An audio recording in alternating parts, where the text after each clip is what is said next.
G'day guys, 2025 Golden Slipper preview. This will go long. Yeah, I'm just going to prefix that because it's tricky. I'm going to have to go through everything. Probably not going to come up with a lot of answers at the end of it too, to be honest, but hopefully sort of present a few different angles and try and talk through all the different sort of lead up runs and the way the horse got to the race. It's about all I can do this year.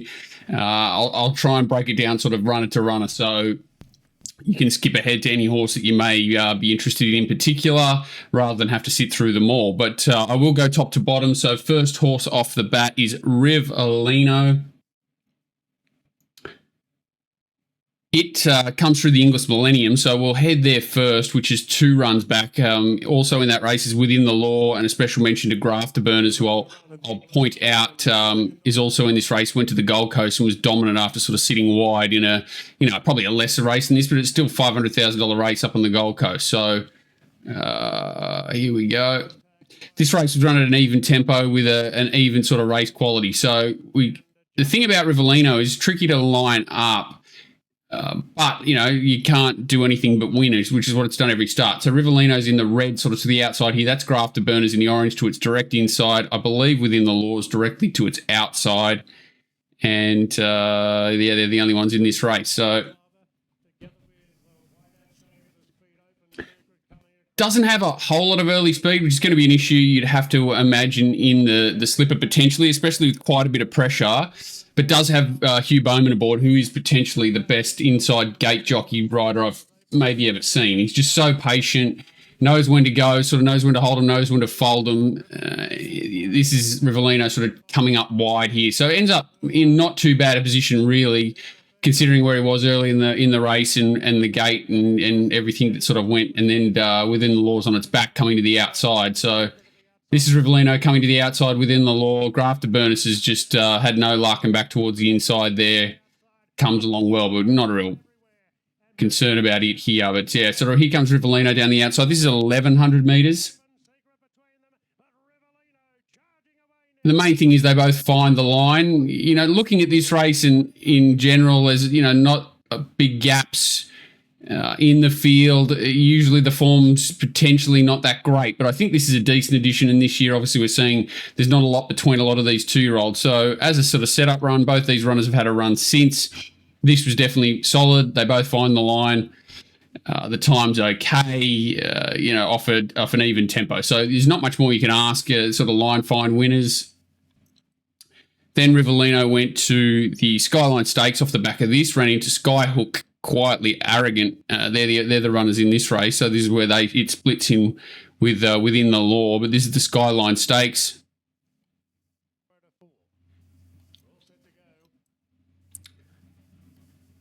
So again here, this is a ridiculously slowly run race. One of the most ridiculous short course races I can remember. So very ugly, very hard to really work out what sort of went on in the race, working out the form. Again, we see RIVELLINO out the back. Usually that's a bad thing in a slowly run race, but in this race in particular, sort of getting having momentum and getting a head of steam up at the right time is really important, and those horses are able to do that. It does get tired late, and then you've got to sort of factor in whether it will run a strong 1,200, which is the real key to this, or the slowly run 1,200 here at a ridiculous tempo with the sit sprint where it's not that strong late. How does that offset? Is it going to run a strong 1,200 off a strong tempo? Is basically the main query I think that needs to be answered for this horse in particular. So here's SKYHOOK, Quietly Arrogant, and RIVELLINO back towards the back of the pack. Not much happens in the run. I'll fast forward a little bit. So we get to the turn again. See, RIVELLINO's sort of landed in that good position without spending, 3 wide cover, able to build momentum whenever it wants to. Quietly Arrogant and SKYHOOK can't do that. So that's the key to this win, trying to line up those 3 runners, which was the better run. Obviously, we've seen SKYHOOK come out and trounce them last weekend. Was it the Magic Night or the Skyline Stakes, whatever the heck it's called? We'll get to it. It was the Pago. So very unlucky here, SKYHOOK, and potentially I'd say it's stronger than RIVELLINO on the line.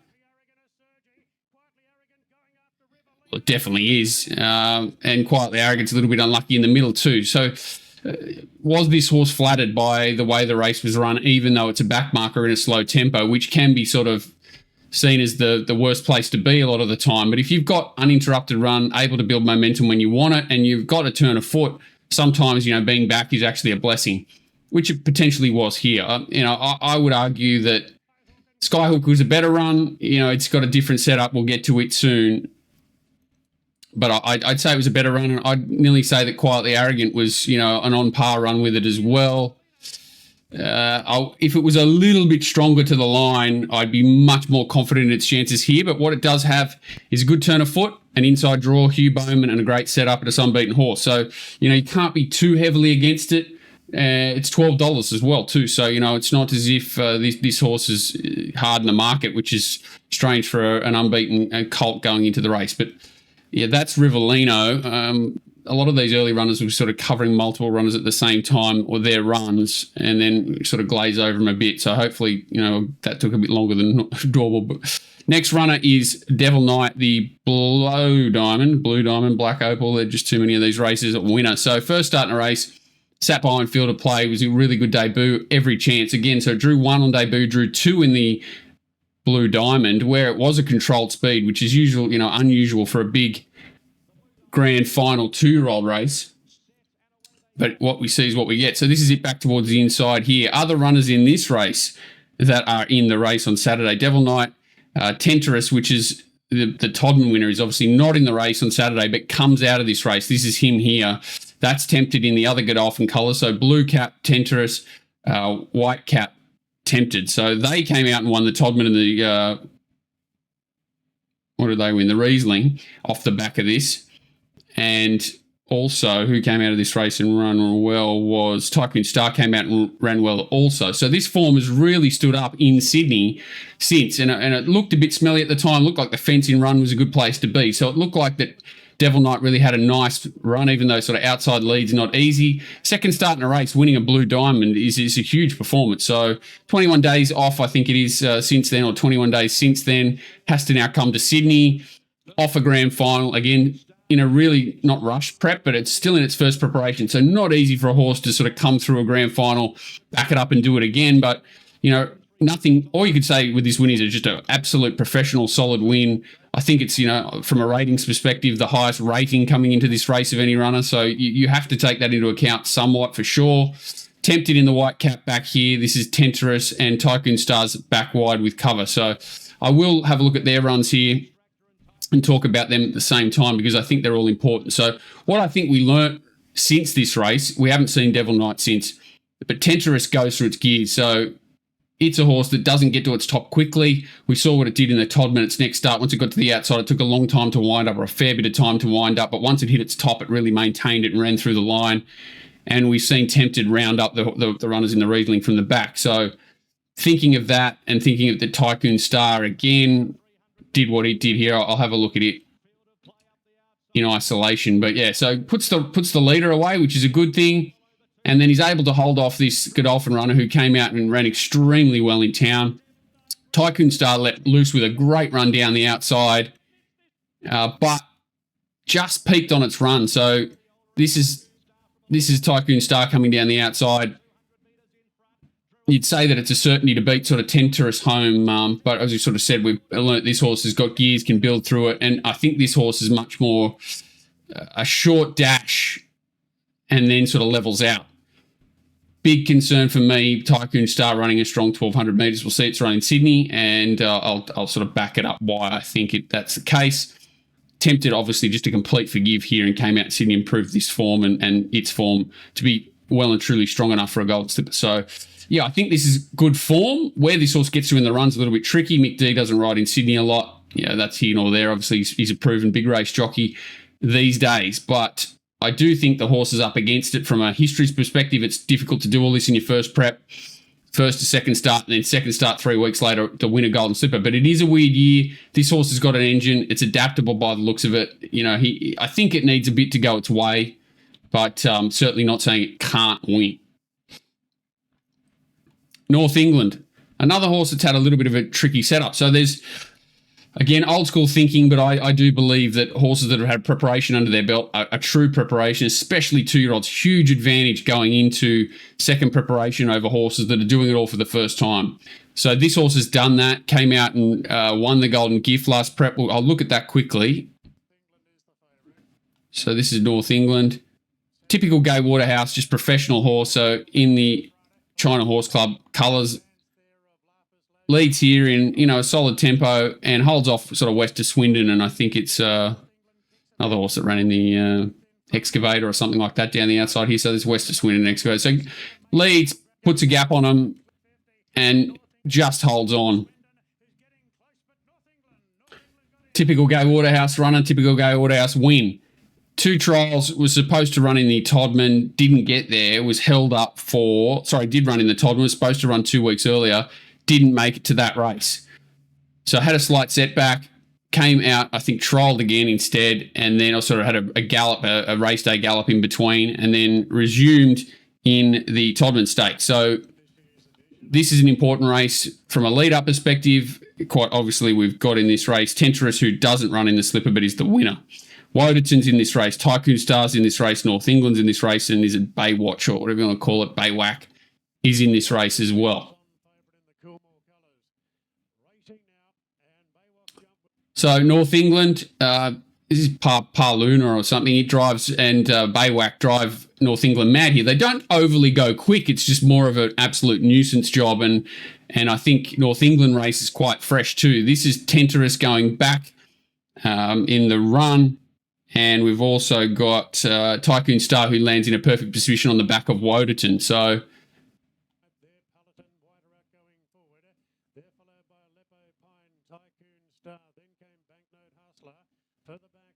sort of in the run, they're looking for their spots. You can see they're not going overly quick, but sort of Wodeton lands an absolute ideal spot, a little bit keen, but not really. TYCOON Star, another, you know, ideal sort of spot, even though it's caught 3 wide. I think that's no real disadvantage in this sort of tempo. And sort of is in the right place at the right time when it comes to when they put their foot down. So you can see it's sort of getting driven mad a little bit here, North England. Certainly not sort of travelling in its comfort zone. I'm not saying that it will in a slipper. I actually think it'll take a sit on Saturday, but just talking about this race in isolation. So here we get to business end. They've gone even, steady tempo. Every horse has had its chance. Wodeton certainly has. TYCOON Star a little bit wide. So in comparison to Wodeton, sort of a slightly lesser run. Tenterus, who's not in the race, but rounds them up quite convincingly down the outside. And the fillies ran faster time off a faster tempo on this day, but they still only ran marginally slower the last 600 off faster lead time. So, you know, you got to give the edge to the fillies in isolation of this day and putting these 2 races together. Big bunch margins here. Like this race in itself is not looking that great to me, especially when Woden's come out as favourite. So for me, he was just completely dominant last 100. He's the only horse I'd want to back going to a slipper. This horse didn't make the field. Nepotism. I'm just going to say that of all these horses, this horse is the one with the most improvement going forward out of it. Even though he raced forward in a controlled speed, he was 118 days between runs. He'd had a little setback. He had a big blow after the race. I think, you know, he's had time to have a couple of good gallops since this, and I think he's the one that can improve significantly out of these runners. So at the moment, just sort of looking at the prices, North England's $19, Wodeton's $4.85. So, you know, 20 to 1 versus $5, whereas I think this horse can certainly improve enough to get past this horse. I think he's drawn a gate to sit right behind the speed, which is, I think, probably what he wants, to be honest. You know, I'm sure he'd love to lead and dictate, but that was never going to happen in this race. TYCOON Star, again, to me, just looked the winner. Or looked like it, you know, was entitled to go past, was going to go past Wodeton and sort of peaks on its run. So unless it was a real flat run off the Blue Diamond, he does lift again late when Tenterus comes beside him, but you can see he's out on his feet. I think 1200's as far as he wants, and unless he was flat here off the back of the Blue Diamond and he can peak again off this, you know, I think he's probably vulnerable coming out of this. No excuses whatsoever for Wodeton for me. I know the winkers go on, but that's about the only thing you can sort of clutch at. And, you know, horses like Buffalo would have been 100 to 1 in the slipper here. Finishes close up. So, you know, I think finding a horse out of this race, knowing the fillies have gone quicker and there's a lot happened, you want to find a horse that can improve, then it's 20 to 1. I think that horse is North England. So coming out of the Todman itself, I think North England, who's the horse we're actually looking at right now, is the value runner out of that race. Tycoon Star's the same price from a nice draw. I just wonder if it can really run the strong 1200. So I've already covered Tycoon Star. He ran in the Blue Diamond and then the Todman. His setup's quite good. He's got 1100, 1200, 1200. He gets Zara. He gets a perfect draw. He's got a lot in his favour. If he was a little bit flat in that run, because he was awesome in the Blue Diamond, there's no doubt he was awesome in the Blue Diamond.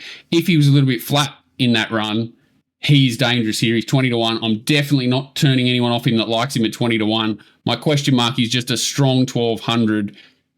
And the saving grace for him is that he has a nice draw. He doesn't have to loop them, most likely. And he's got a great rider. So he'll conserve energy. And if he sort of spots a gap late, I certainly wouldn't be surprised to see Tycoon Star dive through.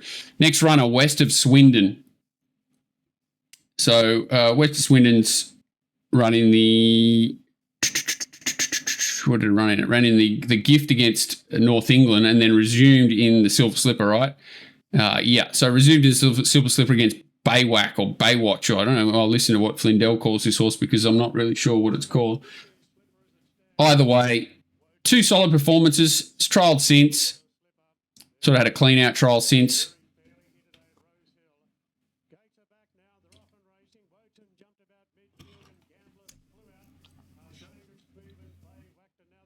So this is the race where WODETON gets back in the field. So we've got West of Swindon, WODETON, and BEIWACHT. What's he call it? Wheelback is Brett Summer from Buffalo, and WODETON's in a three-wide position at the rear and improving his position. So Gambler leads for fun. Does it with the ears pricked a long way up by two on BEIWACHT, followed by BEIWACHT. So yeah, that's BEIWACHT, and West of Swindon's in the perfect spot here. Just a little bit one pace. Maybe they were just not going fast enough because this is just an even tempo. I struggle to see West of Swindon knocking over a slipper off this or its trial since, but if they go helter-skelter, this is a horse that could improve off a faster tempo. WODETON down the outside and BEIWACHT, just right place, right time, I think, this day.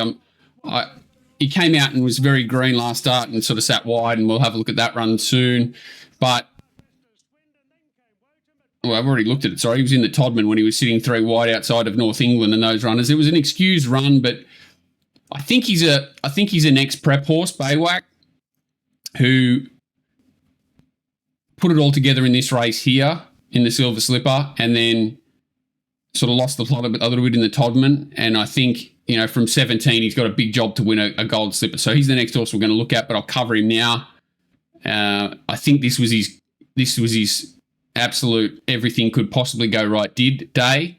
And we can see that he's got an engine. So he's got it in him. But I think you're entitled to get huge odds about him in the slipper, and he is 50 to 1. So I think that's fair enough. Again, I'm not knocking him at 50 to 1, but I think that's about appropriate.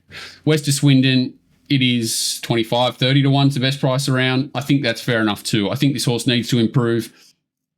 It has trialled since, which sort of mentioned. Quiet trial on the 10th of March. Sort of fast forward, nothing really happened. So this is it down the outside here.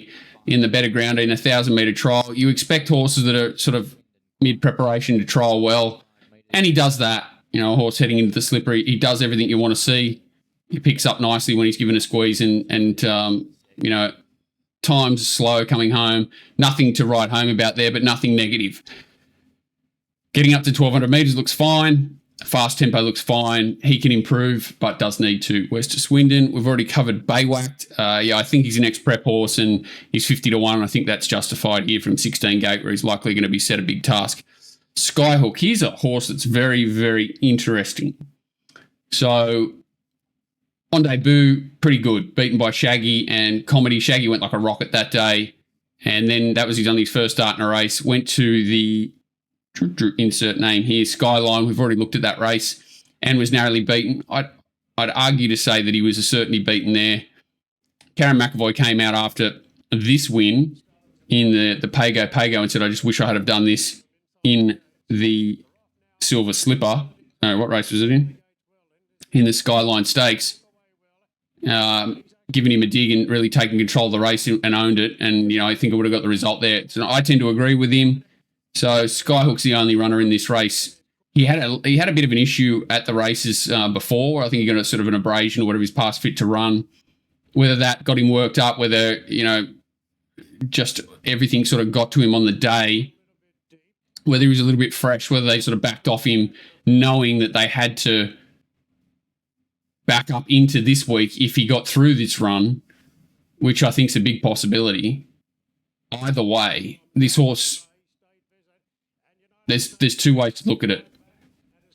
He was very close to the edge on Saturday going into this run, and this was the last bit he had left in the tank. Or we're looking at a horse that's, you know, really on the up. Maybe they backed off him a little bit too much coming into this. He's controlled the speed completely, but a lot of good merit in the back end of this race where he's completely dominant. Big, strong type that looks, you know, as well and truly slipper worthy of his place in the field, that's for sure. It wasn't easy to sort of do what he did here. It's never easy for a 2-year-old to lead and have to come to the middle of the track, and he gets a little bit lost for a couple of strides here, then puts his mind back on the job, and you know, he's really strong there. He gets off the track a little bit, and then McAvoy hits him a couple of times, and just to remind him and straighten him up. And you know, he's really strong to the line here. There's some, as you said, he was gifted the race from a tempo perspective, but he took it by the scruff of the neck and put the race away. So he draws well. He draws to settle right around North England. And what price is he? $8.50. I think we'll get better than that. But I really do think this horse has got a live chance in this race. I think he should have beaten home Wodeton and those horses a couple of starts back. Sorry, he should have beaten Rivellino and Quietly Arrogant a couple of starts back, and I think that he's only come on from there. So I think he's a very dangerous horse in this race. I don't think $8.50 is any spoil, but I think he's one of the leading chances for sure, Skyhook. Wodeton. So now he's the favourite. Quite weird that he's favourite. I think he's obviously always been pretty close to favourite off the back of his debut win, which was on a heavy track against, you know, very steady horses, but he did it in exciting fashion. A very arrogant win. So he's out the back here in the Cornwall colours. McDonald just sort of very patiently sits 3 wide and pulls him to the outside here and rounds them up. So off the back of this win, he was installed a pretty dominant favourite, and a lot of the other chances have gone by the wayside since, so he's been left in front pretty much from here on in.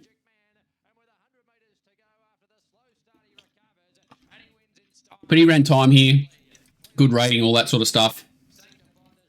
Since then, we've already seen his subsequent runs in the Silver Slipper and then in the Todman. Hard to make, like, you can make excuse for him in the Silver Slipper, but that wasn't an overly strong race. Like that BEIWACHT West Swindon form, very tough to make a huge case for that being the A1 form coming into this, I think.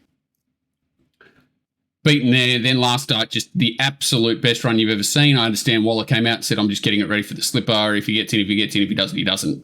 Yada, yada. He's going to have more improvement in him. They're putting winkers on him. Always a spruik that the horse worked like a train on Tuesday, which is true. Yesterday they were saying the horse worked like a rocket in the winkers. Sat off Kapakiri, I think, something like that, and really did well. But yeah, very interesting to see what the winkers do. I think they're going to ride this horse a little bit more quiet. You know, he's dangerous, but at $4.85, you know, I'm going to have to let him beat me personally. He won't go around a winner for me. And if he wins, I won't be surprised because Chris Waller has such a great record, especially with these Coolmore colts, taking them to another level when they really need to. You know, Snitzerland and Home Affairs, all sorts of horses that he's put 5 lengths on them when it comes to the grand final day. So if he can do that here, you know, he really hasn't shown that this horse has got that, except for on a wet track. And even then, its sort of numbers are only in line with other chances. So it needs to go to another level, I think, again. Draws ideally, gets James McDonald winkers, all those things, and the setup's okay. 4th run, first prep, iffy for me, but okay, especially in this camp. They tend to get it right more than they get it wrong. So, you know, he can run well, but if he wins, I'll be losing. King of Pop, quickly look at his Black Opal win because Farsighted comes through this race as well. I should jet through most of these runners now. I'm sorry that it's taking so long. So Farsighted and King of Pop, 2 push-buttony sort of horses, I'd call them. Farsighted sat wide no cover over 1,000 metres and won well on debut. And then came straight to the black opal here and over 1,200 metres, led at a controlled speed, but they do zip home and run fast time overall. There's not too many push-button 2-year-olds around, and I love push-button 2-year-olds. This is one of them, King of Pop. He's got that nice gate speed. He's got this beautiful turn of foot when you ask for it. He travels like he's just ready to explode. I think he's going to make a nice horse in time. He draws absolutely horrifically here, unfortunately, which is just diabolical because I think this horse is a real live chance, 25-1. But crikey's going to need a good ride. He has got a lot of speed drawn around him. Like Farsighted, who's the other horse, he's drawn 17. He's drawn 18. I haven't even talked about the map, which I will talk about at the end of the race, but there's so much speed drawn wide. This horse could easily slot in just behind the speed with any sort of luck, you know, sort of 6th, 7th, 8th, 9th, something like that, and be quite dangerous. I actually think this horse is pretty talented. So, you know, Farsighted was 1,000 to 1,200 here. No knock on its run whatsoever. The winner was only it's having its second run in a race off a maiden at Warwick Farm. So both of these horses have got good upside. They've both got speed. They're both coming off a decent setup, running over 1,200 metres last start where they ran it out strongly. So, you know, I can't discount either of them as chances. Do they need to find another level? Yes. Are they both on the up? Yes. Do they have attributes, you know, turn of foot or speed, which is, you need one of those two things to win a slipper usually, and they've both got it. So sort of bracketing King of Pop a little bit with Farsighted. But yeah, I think they've both got live chances. They both need good runs, and I'll sort of just have a quick look at the map now. Yeah, so they're drawn right here, as you can sort of see. All the speed is drawn wide to middle, and then, you know, the Sid horses are drawn the inside. They're going to get shuffled. There's going to be a lot of action early, and then it's just a matter of sort of where they land, who gets breathers, who doesn't, 3 wide, 4 wide trains. I think they're going to be all there. And then again, you know, how that track's playing on Saturday. Will they be getting away from the inside, and will horses be forced back towards the, you know, the worst ground, or will the fence be okay? And, you know, then they're going to need a lot of luck to get out from zip fastness sort of positions. A lot of these back markers that are drawn inside with the solid finishes. So, yeah, it's a great drama, that the draw and the setup, and that's another reason why this race is so difficult. But Farsighted and King of Pop draw right to the outside. They're both going to need either, you know, good luck or or they're going to both need good luck or a soft section here or there to compensate for that wide draw if they're going to be in the finish. But I think they're not the worst, that's for sure. Quietly Arrogant's a horse that I sort of had time for last night. J-Mac got on it. Finally found a race where it could be put into a more positive position, and it was a bit unlucky. We've already looked at that race. I'll have another quick look at it. Just a sort of reminder. It was pretty good at the Gold Coast, you know, from a hopeless position. So it's here in the Newgate colours. Sort of gets chopped out. It finishes alongside SKYHOOK, who just gets checked there, and RIVELLINO's the one winning the race here. The stable's starting to find a bit of form. Again, he draws low here. So, you know, Tommy Berry takes the ride. This is his sort of race where he is fearless in these sort of races where he'll ride a horse very cute and wait for gaps. And if he gets one late, you know, this horse could be dangerous. It has a turn of foot. I've got no issue with it at 1,200 metres, that's for sure. Does it need to find a length or two? Probably. Is it possible? Absolutely. It hasn't seen a fast tempo where it's been in a position to win from. It was a pretty fast run race at the Gold Coast, but that was a really ugly track where it was difficult to make ground. He's very fit. You know, he's deep into his first prep. These things I don't love, but can he win? 25-1's fair enough. You know, I think that's fair enough. Farsighted we've already covered.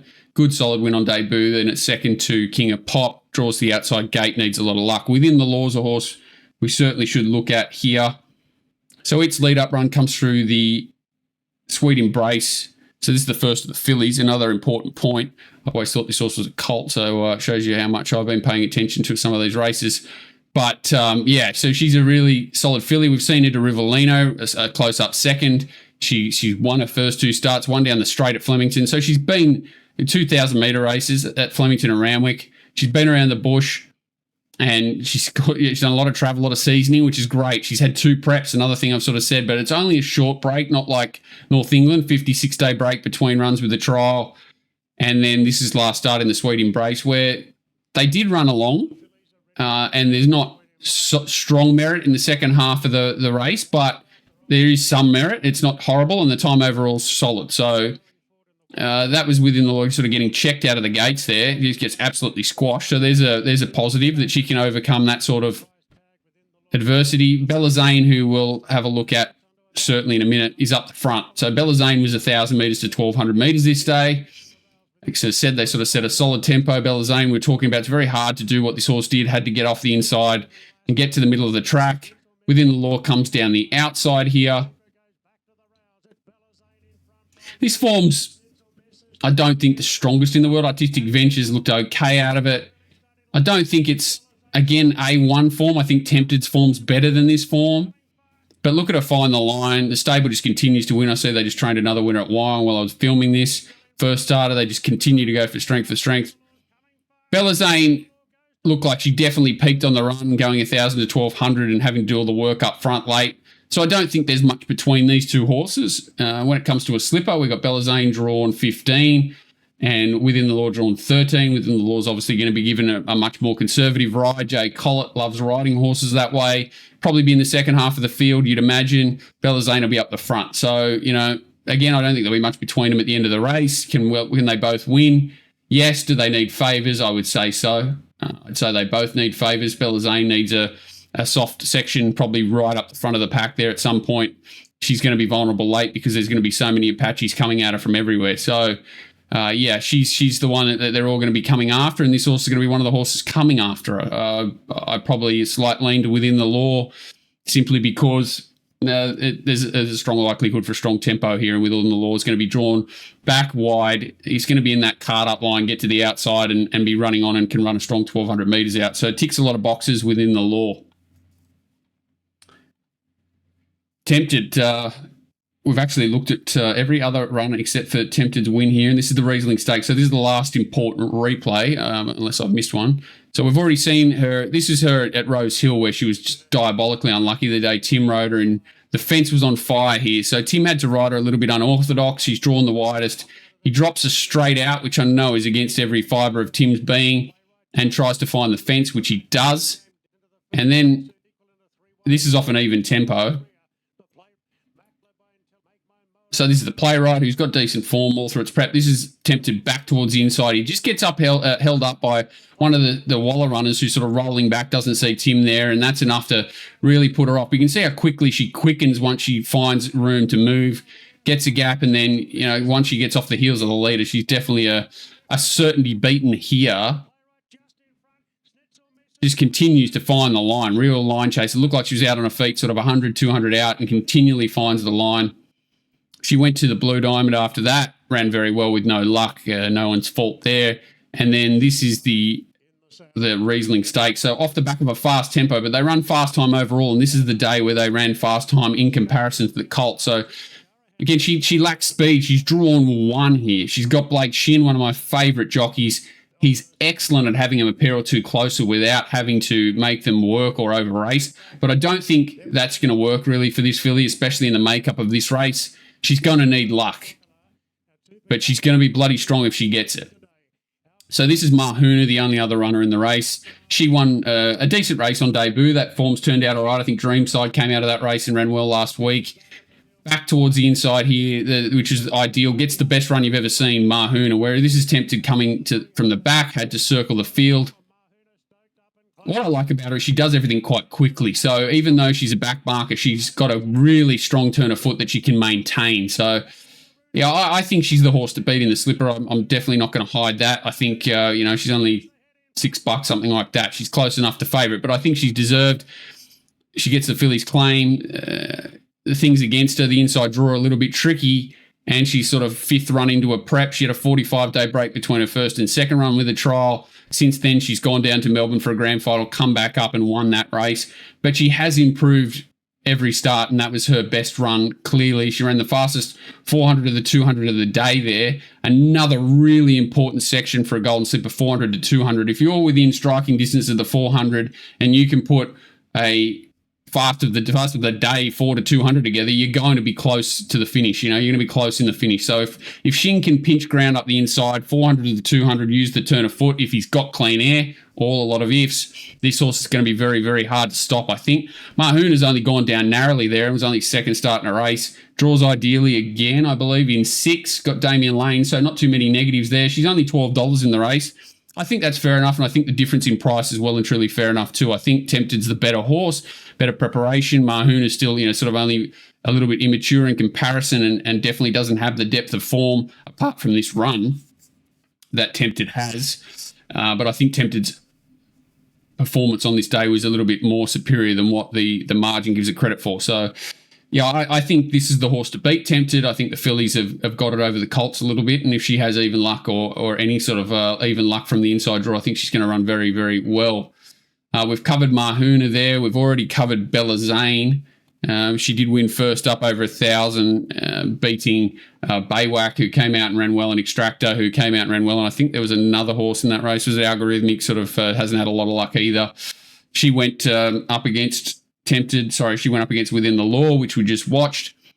She draws wide. She loses Tim for Regan. Regan's already ridden her and won on her. She ran a very good rating that day. It was just a listed 1,000. I think the 1,200 looked fine. She's had a good clean out trial since. Again, you expect horses to trial well off the back of the.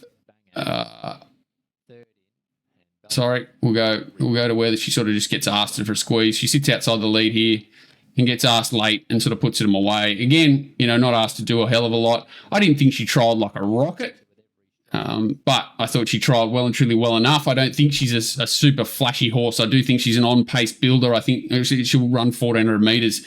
I think she's a sort of more one-paced, on-paced horse. It's hard to win a slipper for those horses because they get attacked and they've got the stalkers with the turn of foot. But this is a good horse, talented horse. Just don't know if she's classy enough at the one-paced, on-pace. But I do think she'll give you a great sight and a great run for your money if you do like her. BELLAZAINE, Melika drew TYCOON. Won down the straight at Flemington over 1,000 metres 2 weeks ago. Really dominant win. Sits up on speed. So this is it here is it the Bennett Racing colours, the Kiramar. So the outside section leads them up there. I don't know what sort of tempo it is. Softish tempo here. Time overall's right on, bang on for the Group 3 fillies 2-year-old race. So she's, quite dominant here over, I don't know the strength of this form, to be fair, because none of these runners have really run since, and it's hard to line them up too easily. But, effortless win, strong, goes 1,000 to 1,200, 2 weeks between, has to travel to Sydney. She ran some really good sections there, 10th fastest last 400, 12th fastest last 200 of the day, so some good splits in between. A lot of positives. But a very, very difficult task here, I would say. An awkward draw, but she's got speed to offset that. Thomas Stockdale comes down to ride or up to ride. Yeah, she's what price is she? 25 to 1. I'd probably have her a little bit longer, 1,000 to 1,200 second up. I think it's a difficult task to win off that setup, but she's obviously untapped, got good upside. She's improved significantly from, again, first to second prep. We saw her a little bit weak in the before Christmas in November. She came out, trialled well prior to that win, and looks a different horse. So, she's got a bit of X factor about it, brings different form, but a very difficult setup, awkward draw, a lot to overcome for me. Not going to knock her hugely at 25 to 1, but certainly not going to back her either. So, good luck if you're backing her. Marhoona, we've already talked about, really solid on debut. Dreamside's run well, Autumn Blonde's run okay since. Came out and tempted last start, even though she did have the dream run there, but she did sit up closer to a fast tempo. Draws ideally, Damian Lane, lots to like about her. Beautifully bred Schnitzel filly. Yeah, she's $12. I think that's, probably bang on, $12 to $14 chance, I think is fair enough. She's got a good chance. Alabama Magic, the first emergency, will certainly need to improve, but she's got a little engine. I do like her. Horrible draw, Braithnock riding her in a slipper. It'd be a very big task for her to win, and I would have actually loved to see Nepotism get a start. It ran in the, I'm not sure what race it was. Was it in wasn't the Todman? It was in one of the major lead-up races and ran a really cheeky race. I think it was the Todman behind Tenterus and Wodeton. I would have loved to see this horse sneak into the race, but highly unlikely second emerges. If it does run, just have a quick look at Nepotism's run on debut, because I thought it was really good. Talked about the map. Very fast run race, expected to be 3 metre rail. Yeah, I think the weather looks pretty good. So I'll just double, triple, quadruple check it while we're here so that I'm not blindsided and I didn't just waste an hour on good track form. But yeah, so we'll get sort of 0.5 mil, 3 mils, 1 mil Saturday is predicted at the moment. So it looks like we're going to get a good firm track. Hopefully the inside's okay. I wouldn't be disappointed if they're sort of getting 2 or 3 off the inside, because it adds to the drama. Should give a bit more space to horses to move from those inside gates. You've got sort of Woted and Tempted, Rivellino, West of Swindon, Tycoon Star, MARHOONA, all drawn those inside gates, all going to be looking to improve. You've got SKYHOOK drawn outside them and is likely to get sort of towards up near the front. I think it's going to get a great run, SKYHOOK. I think North England's going to get a great run. Then the horses from outside of them are the ones that are going to have to work in the run. Devil Knight, Military Tycoon, Within the Laws, we're going to drop back. Bellazaine's going to go forward. BEIWACHT probably goes forward. Does BEIWACHT just go out and try and put, you know, a really solid tempo on for the stablemate Tempted? I know that's not a thing, but is it possible? Would you do it if it was your horse? I'd probably err on the side of being more positive than not with BEIWACHT, because, you know, you've got the 2-prong attack, and if he gets across and can control, beautiful. If he doesn't, he's pushed the tempo a little bit. The gaps might open up for Tempted. Farsighted definitely will roll well forward, and King of Pop will probably come out and have a look and just try and slot in, I'd say. Great race. I'm really keen myself that Tempted is the horse to beat, but is up against it from that inside draw. Going to need a great ride, has a great rider aboard. I think North England's a big price. Just having a look at the betting, sort of going down the page. North England's a big price at 20 to 1, I think. Not knocking Tycoon Star at 20 to 1. I think Skyhook's got a great chance, but I think 850's right around its right price. King of Pop needs luck, but it's a big price. Quietly Arrogant can win. It's a big price. Within the Law about its right price. Bellazaine around its right price. MARHOONA around its right price. So to me, at this point, I'd be very happy to be in the corner of Tempted and North England, but I'm conceding it's a great addition from a betting standpoint. If bookmakers can't write bets on this race, they never will. Go with your gut on this. If you've got a reason for why you like something, you don't be afraid to go with it, because I think it's a wide open race, and there's certainly, you know, even if there are 1 or 2 horses with a little bit more ability, they're going to be in awkward positions and need luck. So, you know, stick with your gut on this one. I hope I've helped at least sort of talk through the different angles of the race, and hopefully helped shine a little bit of light on something to help. And yeah, otherwise, good luck on Slipper Day. It's a great day's racing, and this race in particular is a great race. Always is, always will be, hopefully. And yeah, a great edition. Good luck, guys, with everything. Good luck with the race, and good luck on Saturday. Cheers.